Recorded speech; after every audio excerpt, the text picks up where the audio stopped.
Hi, Reverend Paula Zabkar here, Spiritual Soul Center. Happy Sunday morning. Well, you get to hear what I've been thinking about this week. Every week it's the same, and it's not prescribed. It's not something that I think about beforehand, but this is what's on my mind this week, and maybe what's on your mind or you thought of as well. I've been thinking of gratitude and grief, this idea of strength and vulnerability, and how often that we want to get back to the good stuff. We want to get back to in our power. We don't want to be caught in the bad stuff, in the not so feeling good stuff. But isn't really that what life's about? Isn't really life so much richer and fuller when we have that tapestry that's made from all the colors, that has little knobs in it and little pieces of thread that really make it vibrant? I know when I go to an art studio or something, that's what stands out to me, and we can't find that just in the places where we feel good, just when we're in gratitude and strength. We also find those places in pain and in vulnerability. I've been thinking this week, and I've been experiencing this results of my knee surgery. I had knee surgery back in October, so this is more than 6 months later, and every day I feel pain. Every day I wake up in the middle of the night. Every day during the day I feel pain. And other people have judged me for that. I felt the judgment from people. People who say, oh, after 6 weeks I was able to ride a bike, or oh, I haven't gone to PT, I'm not doing my exercises anymore, I've been good to go, and they show me how far they can bend their knee. And then I start judging myself because I think, wow, maybe I should be recovered by now. What's this all about? And then I consciously remember to practice self-acceptance, to accept myself where I am. Because let's face it, not everything always works out the way you plan it to. That doesn't happen all the time. And in this experience, I'm learning something. On my best days, I can remember that I'm learning something, that this is contributing to the richness in my life. And that makes a difference. But there's this thing that we do. There's this tendency that we have to compare our situation to other people's, to somehow think that the playing field should be a little more level, that there shouldn't be this disparity between the struggles that we all have. Of course, we can always find someone who has a tougher time than we have, who's struggling more than we have, and we can always find someone who is better off, who feels, who's doing better. Certainly from the outside, it seems as though their life is just humming on all cylinders. And sometimes we might even feel guilty or maybe entitled when we are in that place of good, when we are on top of the world. And maybe we feel jealous or resentful when we are in lack. I think that this idea of comparison and our tendency to go there is full of pitfalls and potholes and poison. Let's face it, this idea of comparison to others in situation, it never works. It doesn't make us feel better. It doesn't. The comparison thing is not useful to us in any way. How can we really believe that everyone should have a similar kind of life? That we should only have so many struggles, and we all should have a certain amount of happiness, and it should all kind of even out? You know, that's really crazy to think about. Listen up here. Really what I want you to, without sounding redundant really, I want you to know that you are you. You aren't anybody else. I am me. I'm not anybody else. That's the truth of it. And we are unique and essential the way we are. And we're not compared to anybody else. And our one power is to become a wiser me for me, a wiser you for you, a stronger you for you, a more empowered you for you. Whatever that is, not for somebody else, but for you, to be that awesome you. Do you hear that? You know, we're in this time when things are really stressful, right? And some of us are experiencing very common emotions. Our common emotions can be about loss, they can be about grief, exhaustion, they can be about sadness, those sorts of things. But here's the thing. We shouldn't be trying to compare our sadness or our exhaustion or our loss to anybody else's. It really doesn't matter. It doesn't matter how our own sadness compares to somebody else's. It doesn't matter if we are trying to get out of our exhaustion thinking we should be able to handle it. You know, that's crazy to think about. I was reading an interview with a man whose name is David Kessler. And he is a grief counselor. And his grief started early in his life. His major losses happened when he was at the age of 13. And he's a grief counselor, and his whole work is about feeling wholeness out of loss. And he says this: all tears count. All grief counts. Are you hearing that? All tears count. All grief counts. There is no right or wrong. There is no worse or better. There is nothing that's insignificant and then significant. There is no comparison.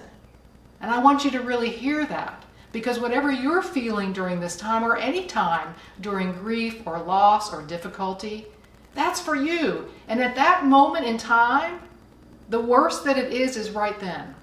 Not in comparison to anybody else, but to you and your experience right in that moment. They're real and they count, because all tears count, all grief counts, all brokenness counts, because that's what you're feeling for you. That's what I'm feeling for me. And so we need to stop trying to get around it, trying to pretend that we're okay, trying to compare ourselves to others and talk ourselves into the fact that, oh, maybe our grief isn't so bad. We need to stop doing that kind of stuff. All of it counts, because I'm the one feeling it for me and you're the one feeling it for you. Here's another thing he says. He says this: I try to help people understand this, that loss is not a test. Loss is not a blessing, it's not a gift, and it's not a punishment. Loss is what happens in this lifetime. Yes, loss is what happens in this lifetime. It happens to all of us. It's not a judgment. It's not a comparison. It's what happens. And here's the thing, especially now when we're in this stressful time, when loss becomes unbearable, when it's really tough what you're dealing with, reach out and ask for help. Reach out and ask for something that you need. That's so important when you cannot bear it any longer on your own. It counts and you count. I remember maybe about a year and a half ago, a friend of mine visited me here at home. And he had just had to leave his job. He was going on disability. And for some reason, how disability works, you can apply for disability, but it takes 3 months for you to get any income from disability. And this man, who had taken care of his family his entire life, who had taken care of his children and his family, he was unable to find the money to pay his rent. Couldn't find it. And he came to me to ask me to help him. The hardest words that ever came out of his mouth, I'm quite sure, by being with him one-on-one, were to say that, please help me. I need your help. And when I said yes to that, when I was able to say yes to that, it was immediate. The immediacy in his body just relaxed. Tears came to his eyes. Oh, it was such a relief to ask for help and to receive it. So if you need some help, ask for help. If you need food, if you need money, if you need a ride, if someone needs to run an errand for you, ask for help. Ask a friend, ask a minister. If you need prayer, call someone. Call someone and ask. Ask God, ask the angels, ask the universe. Cry out there and ask for help. Ask for help genuinely. And then the second part of asking for help is this, is to expect it to happen, is to expect help to arrive. That's what's called faith. How many of us said yes to someone who asked for help, and yet we don't expect it for ourselves? Ask with faith. Ask knowing that your needs can be met. That's what Jesus taught us. When we saw the lame man laying on his mat near the edge of the pool, he just went to him and said, hey, do you want to walk? And the man said, yes, I want to walk. And he said, well, pick up your mat and walk. That's it. You have to ask, though. You have to put that out there. You have to be able to say, yes, I need some help. I need some help. I want to feel peace. Help me feel some peace. I'm hungry. Help me find some food. I'm sad. Can you sit with me and just listen? Just today, Renee was telling me a story of her coworker who called her and said, listen, I'm just calling up. I don't want you to fix anything. I don't want you to tell me what to do. I just want you to hear what I have to say. Just ask for what you need. Ask for what you need in the simplest ways. And know that whatever you're feeling is not in comparison to anybody else. It's not in the comparison on a scale of grief or loss or need. It's simply the way you feel. And know this also, that this, whatever this is not your full life. This is not the end of your life either. Life is more than just right now. And so take a deep breath and know that. Know that. Believe it. And be at ease with it. So let's do that right now. Let's take some time for meditation, to listen to this music, to take a deep breath, to watch the beauty in the photos that you see, to close your eyes and be still, and to know that there is no comparison to your life. There is only your unique, essential life, and that your experience of it is important. It matters. All tears matter. All grief matters. All need is real. So let's take these ideas into this moment of meditation.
So I invite you to take a deep breath in and out, and to bring your attention back into this time and place, to feel your body, to take note of how you're feeling in your heart, to know that you matter, to know that everything about you matters, exactly as you are. I hope you take that into this week, to remember it often, to be kind to yourself and to others, and to know that this isn't the end of life. This is only life as it is right now. For that, I am grateful, and so it is. Amen. So let's close with the way we close at Spiritual Soul Center on Sundays, in this way, with this prayer. Join me if you know. May I be filled with loving kindness. May I be well. May I be peaceful and at ease. May I be happy.